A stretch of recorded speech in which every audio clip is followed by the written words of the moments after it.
Come gather around people wherever you roam, and admit that the waters around you have grown. Then you better start swimming or you'll sink like a stone. For the times they are a-changing, for the times they are a-changing, for the times they are a-changing.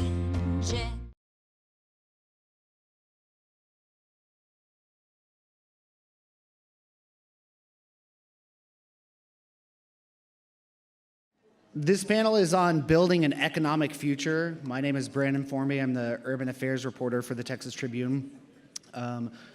As has already been the case a lot today, the panel will last 40 minutes, and then we will have a 10 to 15 minute Q&A at the end. If you want to ask our panelists a question, you can text the question and ask Trib to 512-692-0689. Or you can tweet at us using the hashtag AskTrib. If you'll go ahead and silence your cell phones. This panel is presented by WGU Texas. Though corporate sponsors and donors underwrite the event, they play no role in determining the panel's content, panelists, or line of questioning. And with that, I'll go ahead and introduce our panelists. They have collectively a wide background. I think this is going to be a really good, interesting conversation. To my immediate left, I have Marilu Hastings, Vice President of Sustainability at the Cynthia and George Mitchell Foundation. To her left is Becky Garlick, Executive Dean of Blinn College. To her left is Ines Polonius, CEO of Communities Unlimited. And to her left is Arleene Loyd, Executive Director of the Gainesville Economic Development Corporation. So I'm going to put this first one out to all four of you, and I'll start with you, and we can go down. But when we talk about economic development, what does that mean to each of you? So I speak on behalf of the Mitchell Foundation. So you all might know that George Mitchell grew up in Galveston, a very poor youth, and he went to Texas A&M and got his petroleum engineering and geology degree. And decades later, while he was figuring out the problems of shale development, he also developed the woodlands.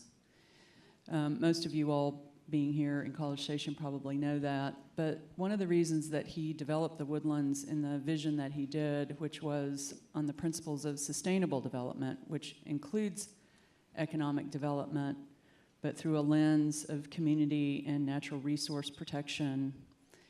He went to A.D. Little and hired Ian McHarg to design the woodlands. The woodlands doesn't flood because it was designed with water and drainage in its natural state.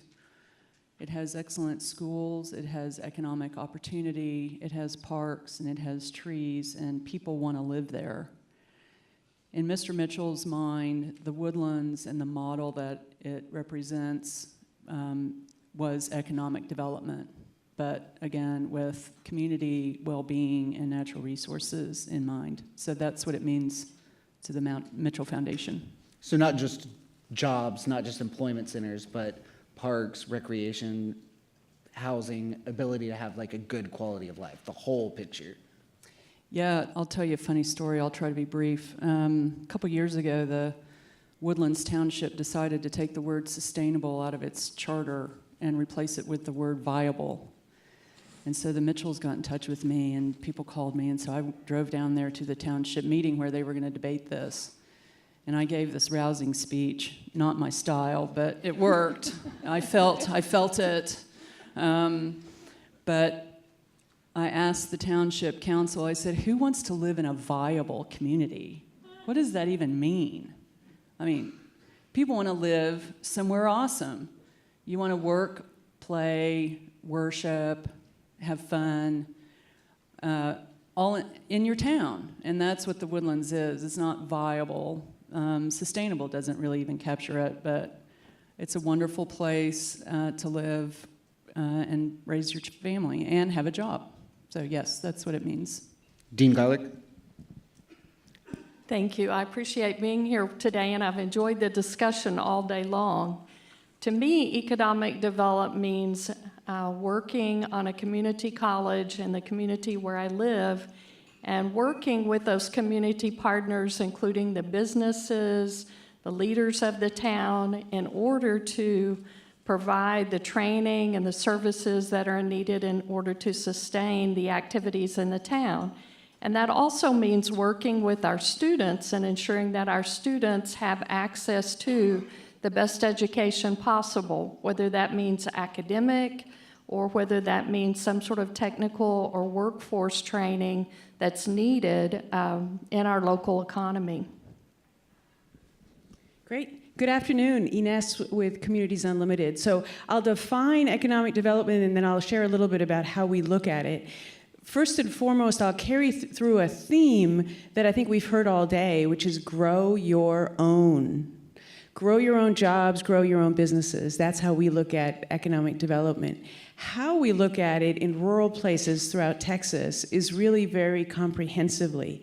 We have to start with the appropriate infrastructure, especially around water and wastewater. It's really hard to talk about economic development if you have serious issues with water quality, or a business can't dispose of wastewater in a centralized way, for example. We then look at community leadership and how does a community in a rural place really begin to determine its own path toward economic development, which then leads us very quickly to the entrepreneurial piece, where we help businesses start up, we grow them, we transition them from one generation to the next, and we turn them around if they get themselves in trouble. So we're also a community development financial institution and can provide capital into that space. So it's really taking a holistic approach to that rural community and letting them reinvent themselves and figure out what are the businesses that they want in town and who are the people who can run those businesses so that the wealth that they're creating stays local. Well, I'll have to say yes, yes, and yes. I was thrilled when Evan invited me to come speak today, but I was really disappointed when he said last night, don't bring your Pollyanna attitude. I do have a Pollyanna attitude about rural Texas, and I love it, and as we've heard today, my job is Economic Development Director in our community. We have a community of 17,000, and my job is very specifically to generate wealth in that community by bringing in industry while keeping the quality of life. So I used to kind of call it viable. Now I want it to be much better than a viable community. But that's what I do, is recruit industry. We are 22% manufacturing in Gainesville, which is really pretty phenomenal.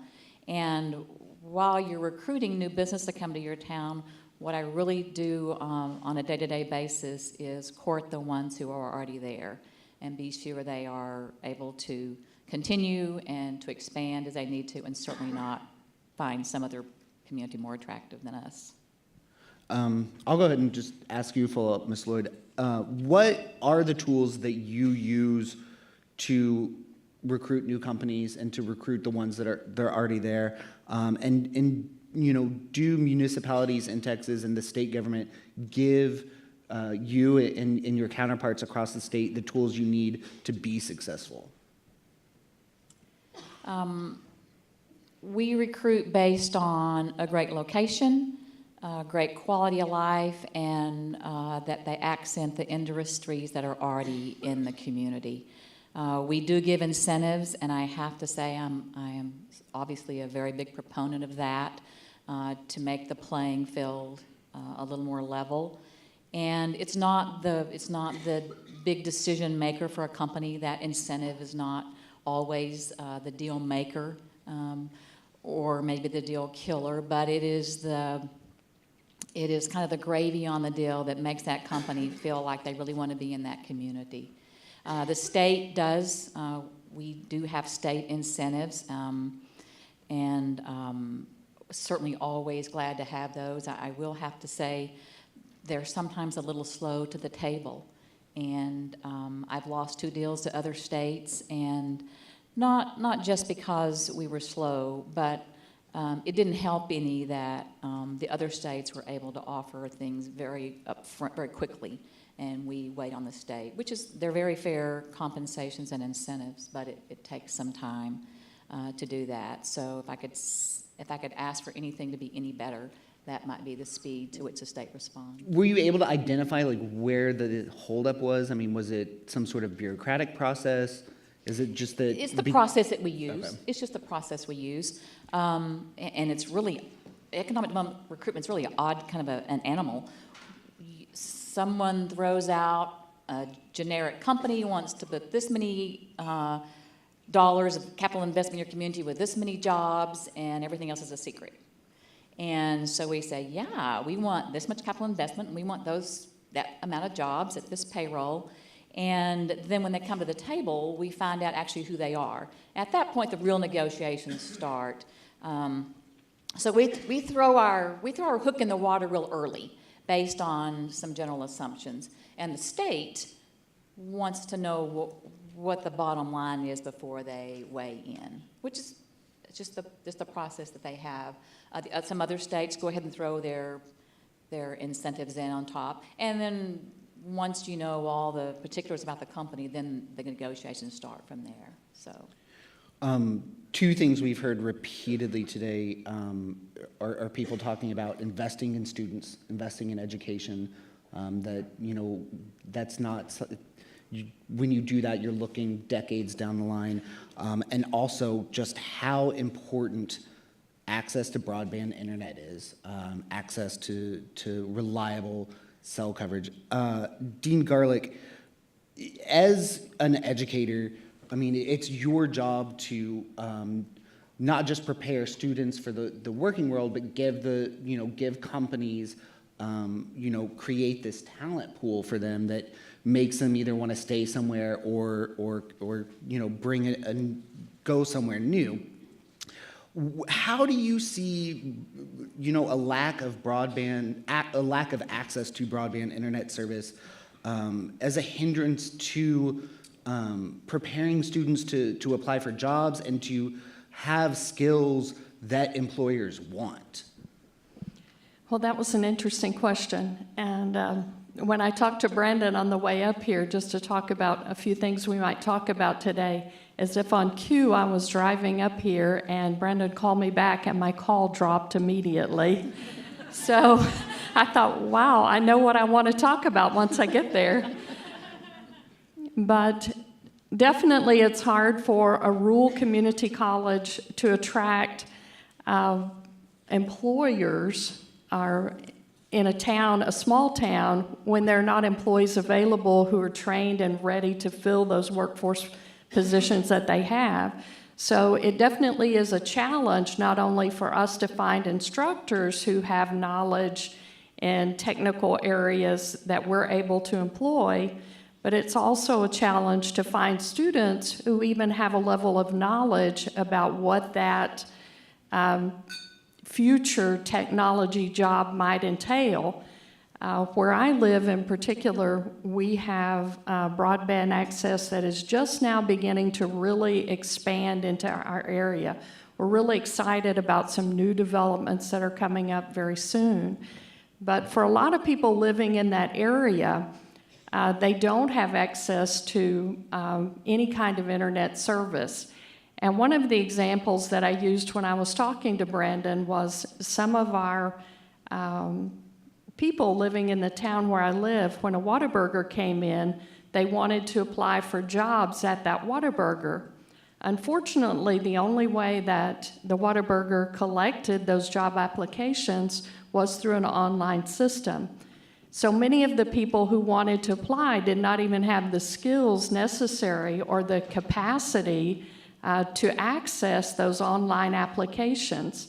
So sometimes I think when we think about access, we really need to think about how broadband drives not only the job application and what employees are looking for, but all the way to, how do we do something as simple as just access an online application and find out where to apply? creating a talent pool that, can attract an employer or keep an employer, and then getting that employer, those are only pieces of it. Then there's what happens when you're extremely successful at that. And I think, one of the best examples in Texas is in West Texas, with the energy boom that's happened out there. Your foundation has a sustainability program, that looks specifically at the shale. Can you kind of talk to us about that and why it's important for y'all to look not just at getting companies or, creating jobs, but minimizing and mitigating kind of the side effects that comes with just being extremely successful at that? Sure. So again, while Mr. Mitchell was doing things like the woodlands, he was also doing a lot of engineering and geology work on figuring out the economic application of hydraulic fracturing and directional drilling to shale development. And as most of you probably know, he was successful at that. In 2011 or 2012, at the last board meeting that he attended of the foundation, he admonished us, staff, and his children to develop a program that addresses the impacts and challenges of shale development itself.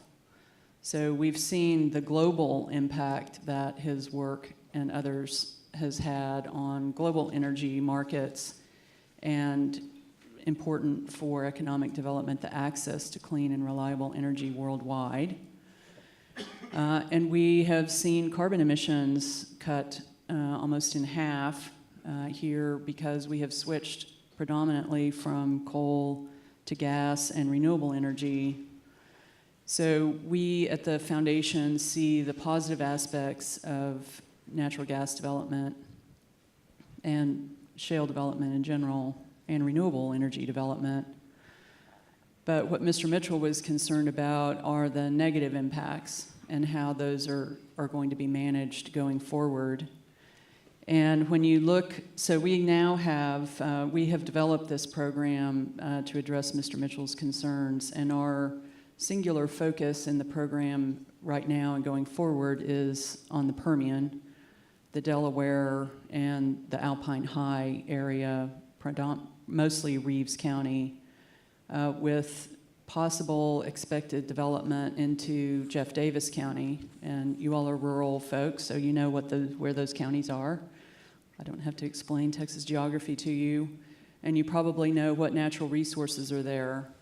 There's Balmorhea Pool that's under threat right now. There's McDonald Observatory, which has a special science, special astronomy because of its dark skies. It is under threat from flaring. We have water threats there now because it is the Chihuahuan Desert. It's arid. There's not a lot of water supply, and there's also not very many places to put 184 billion barrels of produced water a year. And for scale, the entire state of Oklahoma produces 1 billion barrels of produced water a year. We'll have 184 billion barrels of contaminated water.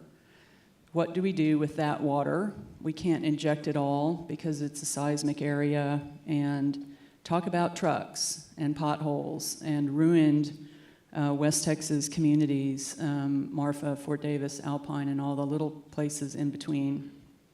So our program is right now putting a coalition together, or we have put the coalition together. I call it a coalition. You can call it an alliance, or a lot of different words. There's nothing magical about a coalition of academics, companies, former company executives, former regulators, and a couple of NGOs here in the room, some of them, to work with us, and primarily landowners. So of course it's all private property, and we respect, have the utmost respect for private landowners. I'm from Midland, and I'm a 5th generation, now own the family ranch up in the Panhandle. So, and I've experienced the boom and bust of the oil and gas industry that is remarkably successful, but they're moving into areas of the state right now that have not experienced oil and gas development. And even though that's excellent economic development and needed economic development for these communities, we also have to respect that if you live in Marfa, Fort Davis, Alpine, it's because you want to. And there are reasons that people live there, and those communities will be impacted by a successful oil and gas development moving south from Reeves County. Not every community, not every rural area is on, such a massive natural resource, and, not every small community can draw a massive employer like Amazon. As we saw today, Dallas, Austin, Houston can't do it. So, Ms. Polonius, that's just one, drawing employers is just one piece. You focus, and your organization focuses a lot on what you call entrepreneurial ecosystems. Can you kind of speak a little bit about what that means and why it's so important for smaller communities to nurture those? So I think many communities that are smaller than Gainesville don't have the opportunities of even attracting mid-sized companies. And I think we've told them that attraction was their only option for so long that people, even at the top, are just waiting, and in some cases have a great EDC who's actively recruiting, but the industry isn't coming. And so what we try to do in those communities is really reflect on how do we create that entrepreneurial fiber. If you look at the 2.3 million economic entities in the state, 67% of those are small businesses. Texas understands small business and entrepreneurship. The question is, how are we nurturing that in rural places? And so the ecosystem idea is from the mayor's office to the council to the non-elected leadership to begin to create an environment where young people actually want to pursue their entrepreneurial dreams. And I think it begins to address a lot of the issues that we talked about today. My vision for rural Texas in the next 5 years really hinges on this whole idea of job portability. Some people call it digital jobs. So when our kids go and get educated and get a great job, why do they want to pay $800 to couch surf in Chicago or New York City when in fact their employer at that point in time will have the IT infrastructure that they could live anywhere? They want to come home. But they want to come home to the same amenities that they're now used to. So what we can be doing by creating these entrepreneurial ecosystems is how do we create an environment where those young people want to come back? And so what we've learned over the last 20 years is a coffee shop, a fitness center, a farmer's market, 1 or 2 or maybe 3 restaurants. And so you say to yourself, well, we can't sustain those. The question is, when did the last restaurant go out of business and why? And a lot of times it's not because it wasn't sustainable, but it was because the owner aged out. That's a nice way of saying retired. And so the question becomes, how do you create scalable businesses that are sustainable in these communities that would then attract other folks back? It also, once those what we call amenity businesses or catalyzing businesses exist, the question then becomes, do other people begin to get the bug, right? Because so many folks are now successful entrepreneurs, maybe I can try my idea. And then the piece is bringing in the resources that can help them become good business people. Because a good idea does not always translate into a good business. And that includes capital, and that includes intensive technical assistance. Ms. Loyd, you said that you are obviously supportive of economic development incentives. When you are working with companies, working with public entities, what do you weigh to kind of figure out if this deal is worth it? If what the public is giving up is going to be worth what this company is going to bring or what this company promises? We look at if it diversifies the economy, for one. We are aerospace, plastics, and oil and gas. manufacturing. So is it going to diversify that, or is it going to enhance what's already there? It has to be a livable wage before there's any incentives paid, and we base that at about $17 an hour and up, and with benefits, before we would put anything into the mix. The kind of impact it's going to have on our community. We think it's a great quality of life in a rural community. Agriculture, although we have a lot of manufacturing, it is a lot of ag and horse country, and so we look at that as well. And so while I may put the hook in the water, the board looks at that company, and then the city council looks at that to see if that's a good fit for our community, because the quality of life, the economy, and then the quality of life is what young entrepreneurs and business people want to see. So that's, I feel sometimes bigger companies that may be a little messy want to come out to a rural area thinking, well, that'll be great. That's something that community can have that maybe they're shrinking. But that's not always the case. We don't want the ugliest, messiest business all the time, and I see that sometimes. So it has to be part of the quality of life in our community.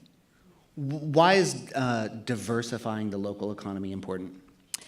Well, I came from Odessa. I grew up in the oil field up until 4 years ago, and I know that everything ebbs and tides with the oil and gas economy. I've been at work where I've paid cash for a car, and I've been at work when they came and got my car. So that's just the oil field. And then I moved to Gainesville and run the aerospace industry, and lo and behold, aerospace industry falls and rises on the oil and gas economy. I had no idea. So everything, the energy economy causes a lot of businesses to ebb and flow. So we're looking for something that's that diversifies, so that if this industry is a little low right now, then something else can take that place. The good thing about Texas is everybody's, for the most part, employment's really low. And when you're looking at moving a company to a community, having a 3 or 4% unemployment rate is not great if they're looking for new employees. But in Texas, you've leveled the playing field. We're all close to full employed for the most part in Texas. So we are hoping to kind of raise the whole tide with education, with entrepreneurship, all the things that are going on in Texas, the broadband education, which definitely need to support. The tide raises all the ships. And everything we've talked about today, I guess it all hinges on the broadband, which helps education and healthcare. I don't know. I feel like after, because I was Pollyanna when I came here, after listening to everything today, I think we ought to ask for a rebate from the state, bring it back to the city, and we'll just do our own thing in our own county. We seem to know what we want to do. We seem to do it all differently. So cooperation, Tom talked this morning about, don't think everything is going to be a first down. I'm like, damn. Well, if it can't be a first down, gosh, it takes a long time to get a field goal. So, I don't know. I love the local idea. When push comes to shove, we do it locally. We make resources, we come together, and we do kick a field goal at least. So, Ms. Hastings, she just mentioned that, even when there is massive success, there can just as easily be just a massive recession. What have you seen in communities when that happens, when an economy is not diversified, and what are things that people in rural communities can do to try to minimize that? Well, we're seeing it now in the Midland Odessa area.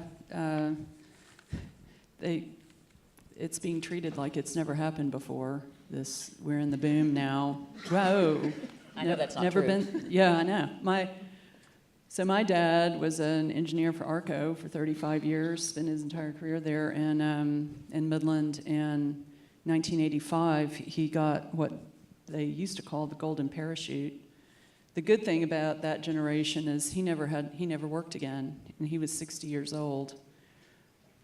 But he died a couple of years ago alone because his hospice nurse didn't show up to work, and because her husband had gotten a job in the oil field. And my mother had taken a respite break, and he died alone. So my mother, I moved her, or she moved. I just helped her move. No one tells my mother what to do. So she made the decision, and I helped her. She moved to Austin to be near me and my daughter. But she worked at a dress store, and they couldn't get help. When things were going well, no one wanted to work there. And then when things were going badly, all those hotels and cheap apartments that they built as a trade-off to having man camps that nobody wants either, because we know what happens when men make camps. Everything goes down the tubes. So certain things follow, right? So elements of society that you don't necessarily want. So one of the big trade-offs, one of the big discussions in the Permian right now, especially with the operators, there are a group of operators who are saying, we have a long-term commitment to these communities. We're going to smooth out the peaks and valleys of oil and gas development out here. We want to be here 20 years. So it's not going to be, in their minds, this boom and bust cycle. And they're putting together some great plans on how to smooth out those curves and how to have sort of a sustainable presence in the cities through workforce development, education. Midland, Odessa has broadband, I guess, but the other smaller communities probably do not. There's a 450 teacher shortage in the Midland, Odessa. There are two different ISDs, but it's a huge problem just to get teachers to move out there, because the best and brightest don't always want to move to the Midland, Odessa area. I think back when I was there in high school, UT developed UT Permian Basin, and they have an economic diversification center. I think it's still there. And they tried really hard in the bust of 1985 to even out, to really diversify the economy so that it wasn't so energy dependent. Houston did it after 1985. And so these busts don't hurt the Houston economy so much like it did in 85. But a small town that goes through a boom cycle, so say you're Fort Davis and you have oil and gas development goes into Jeff Davis County, and you have new hotels and apartments and all that goes with it, and the dreaded HEB. So we love HEB, but the people out there, interesting, we did some focus groups out there, and they said, we know it's all over when HEB opens a store. But they complain also about the one grocery store that they have, that it's a monopoly and the prices are too high. But the HEB really means something, and we love HEB, I'm not saying anything about them, but the focus group folks said it.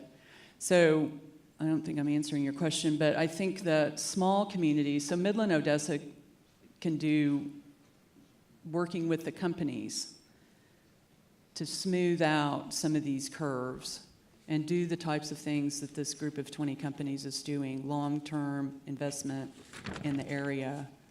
Small communities need to do the same. They need to plan for the future, own it.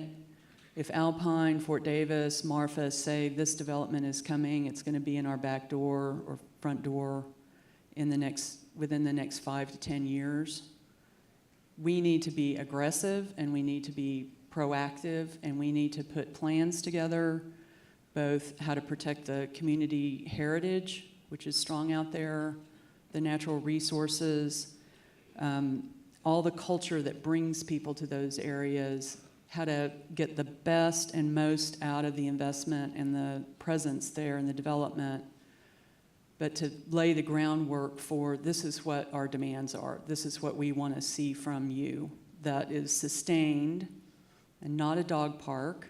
So the pipeline company built Alpine a dog park. No, that's not good enough. And they need to have the capacity and the will to push back. When it comes to, and this kind of got brought up in an earlier panel, housing affordability, a lot of times people think that you look at housing costs in a big city compared to rural areas or smaller communities, and that smaller communities don't have a housing affordability problem. But when you start comparing, rents and mortgage prices to incomes and wages and how those can change over time, and you get these widening gaps even in smaller communities, you do start to see that people in smaller areas are having a harder time affording housing in Texas. Dean Garlick, I wanted to ask, just given that the Bryan College Station area, is growing and has been growing at a fairly rapid clip, is that something that students are running into? Are they having a harder time finding housing that they can afford until they are out in the workforce making more money? And how do y'all help with that? Well, I can't really speak for the Bryan College Station area. I'm over on the Schulenburg campus, which is our southernmost campus. And in that area, we definitely do have problems with housing shortage. For most people, they would tell you it's a little bit expensive, but it's also a shortage. So even if you wanted to move there, it would be difficult to do that because there's just not a lot of housing availability. And in the area where I live also, Hurricane Harvey devastated the LaGrange area and displaced many families. So now they're trying to figure out how to replace housing for those families. So I think when you look at the economic futures, especially of the area where I live, that will be one of the things that you need to discuss is how to find affordable housing to replace the housing that was lost, not only for the families of my students, but also for many others who live and work there.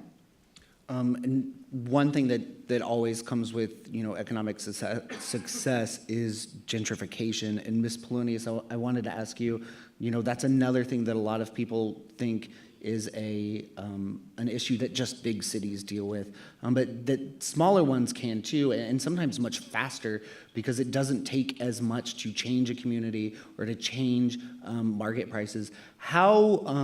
What are ways that smaller communities can minimize that and combat that?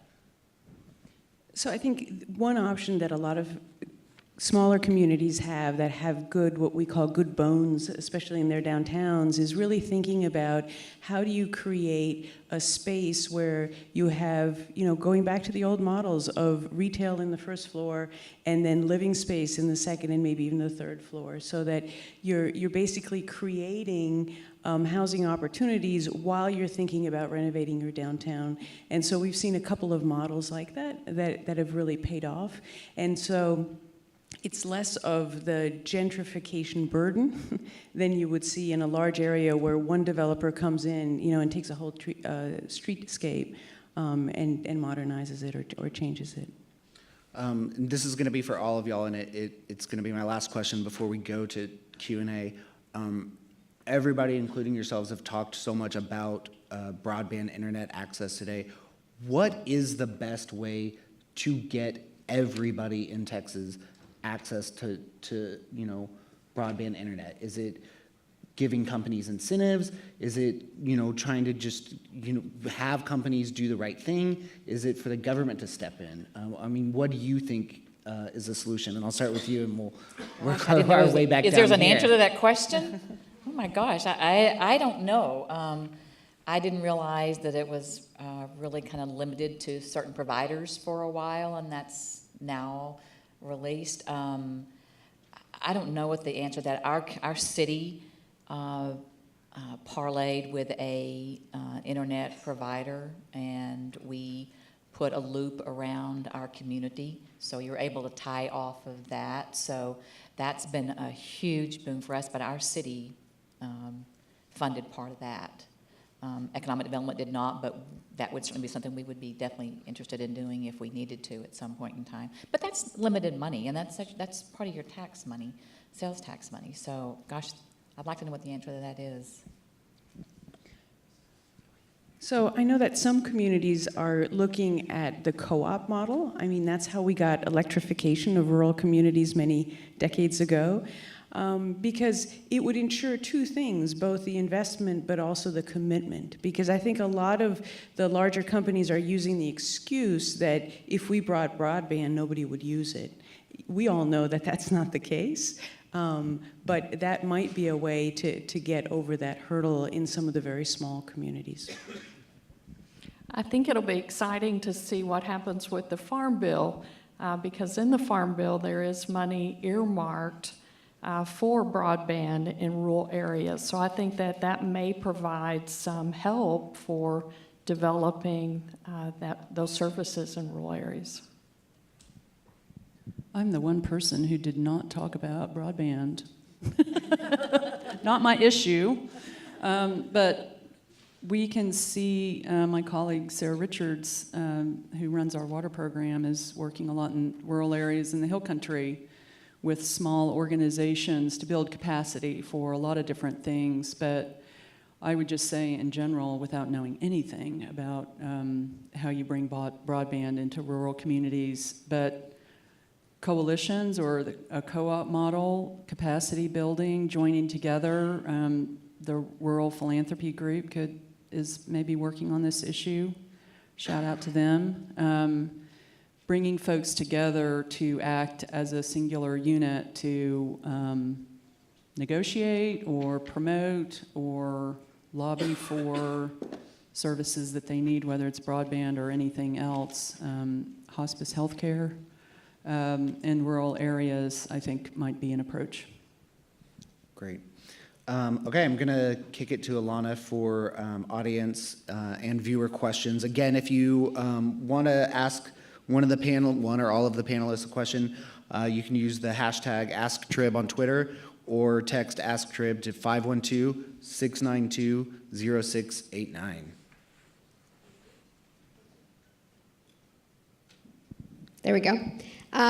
Jane Baring, a Gaines County librarian, says everyone in rural Texas and urban areas as well needs to remember their local public libraries are outlets for free internet and many times 24/7 Wi-Fi availability. Librarians are available to teach computer skills.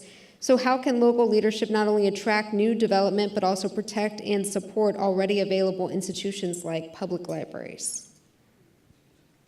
Yeah, I'll take that question. We work very closely with our public library. In fact, it's through grants that we've managed to secure funding, and also with our local foundations to help provide training for local individuals to learn how to use those services. It's been exciting to see some of those who have gone from not even knowing what a mouse was to surfing the internet and emailing pictures to their grandchildren. So that's exciting. We do work very closely with our local library. We have a wonderful one there in Schulenburg. If I can add to that, we've seen the library step into this entrepreneurial ecosystem in a very active way, because libraries are secret maker spaces and secret business incubators, because people who don't have broadband at home go to the library, begin to work on their business idea. They have lots of resources right there, and it's exciting to see in some communities how the library is becoming the economic development engine in that community. Okay. In what ways can rural Texas promote small and local businesses over corporate franchises?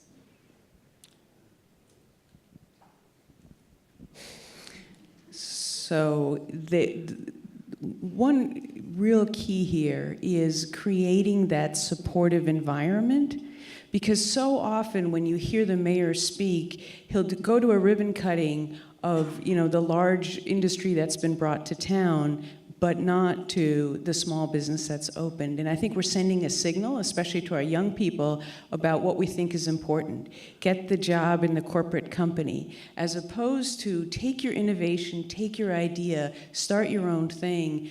And I think making that shift, and it becomes a both-and strategy. I think true economic diversity relies on both attraction and building your own. I have to agree with that too.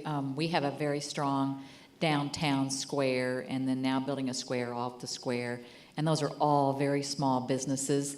One of the things we're moving to now is that as there's some more energy in the community, is they were started as kind of lifestyle businesses. So when they had time and they wanted to, they kind of ran these cute little boutique businesses, and now it's getting busy enough they're having to really run them on a more hours a day. They were, kind of opening at 10 and closing at 4 or something like that, and open till noon on Saturday. And because of the, I think the interest in small kind of mom and pop stores and little boutiques, and people coming into our community as visitors, looking to go through those stores, our shop on Thursday nights, where we are open container on Thursday night, some nights, so you can take your wine and go and stroll down the street and go to all the shops in a couple of squares, and that's really a lot of fun, and that's encouraged a lot of community in our kind of community spirit more so. And then greater success for those businesses, so that those people who were able to do a lifestyle business, now the young people are starting their own business. So we got, a new bakery, 2 new salons, a little art gallery, and those kind of things just popped up in the last 6 months. Evan Smith mentioned this at the end of his panel, and it's a question we've received a few times today, but interested to hear the panel's take on what can be done to identify and train leaders in rural communities. Well, I like the idea of grow your own. I think that was a nice theme that went through here. We're working with some local school superintendents to try to figure out how we can keep students in the area after they finish their 4-year university training to become teachers, how we can attract them back there. So I think it's those kind of programs that identify students early on, work with students early on, and help them develop a vision for what their future might look like if they return to the area. So I think it's being proactive rather than reactive, trying to solve a problem at the end. We've been very proactive as well because we have so many manufacturers. We started a manufacturer consortium, and those manufacturers meet every other month, and they are involved in the high school and the community college so that the training is fluent.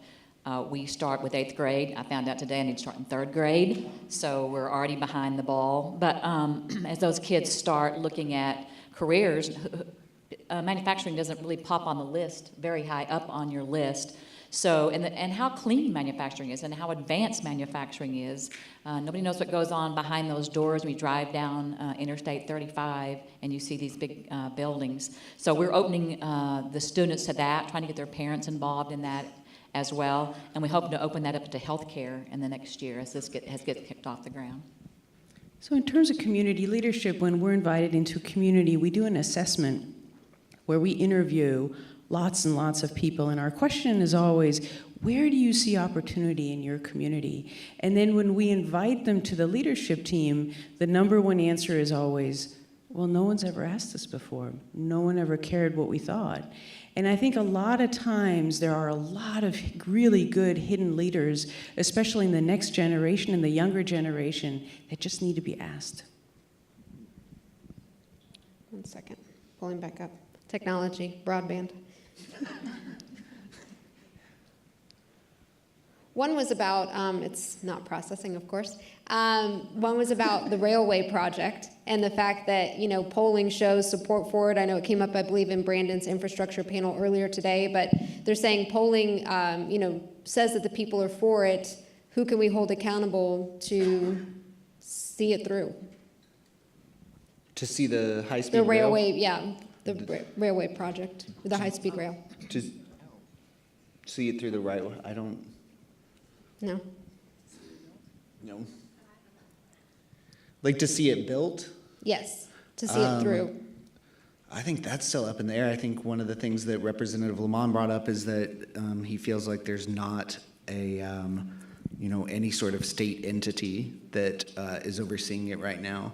They're working with TxDOT and federal officials, but I do know that while officials on both ends of the line see it as, this big economic development generator, a lot of the counties that it's going to go through don't, because it's only going to stop in one county. So you don't get a lot of economic development around infrastructure where people aren't getting on and off. So, Can I comment? yeah, definitely. It's not really an answer to that question, but it exemplifies part of the dynamic I think that we see at the foundation, the divide between urban Texas and rural Texas, where rural Texas is where we get our food and fiber and forest materials and water and energy, whether oil and gas or renewables, especially renewables, are then shipped to Houston and Austin and elsewhere with long transmission lines that go through people's private property, and the cities benefit from it. They get to say that they're 100% renewable, or they get to have the tax benefit of the refined products, or they have access to water, which of course everybody needs, but that water is from rural areas. So I think, and as our population grows to 50 million, doubles over the next few decades, we're going to need more and more of those resources, and they're going to come from continuing rural areas. I don't know that we want our rural areas urbanized. I think they're shutting me down. But we have to think about who benefits from infrastructure development. I know there was an infrastructure panel before. The Nature Conservancy has data that shows that the number one loss of open space, rural land, is for energy development. It's called energy sprawl. Texas loses more open space than any other state, and we lose more open space to energy development than any other place. So these are pipelines, transmission lines, rail lines, anything like this. And if Dallas and Houston benefit from it primarily, and that's where the voters are, that's who answers the poll. What happens to that corridor of private landowners and undeveloped land that's in between? So the poll will always be skewed to Houston and Dallas, just because that's the way it works. Where are the voices for the people in the middle? We're out of time, and everything you just said, I have like 100 follow-up questions. Wow. Thank y'all very much for being here. This was really great. It's been really fun to talk about this. And thank y'all. If we can give the panel a round of applause.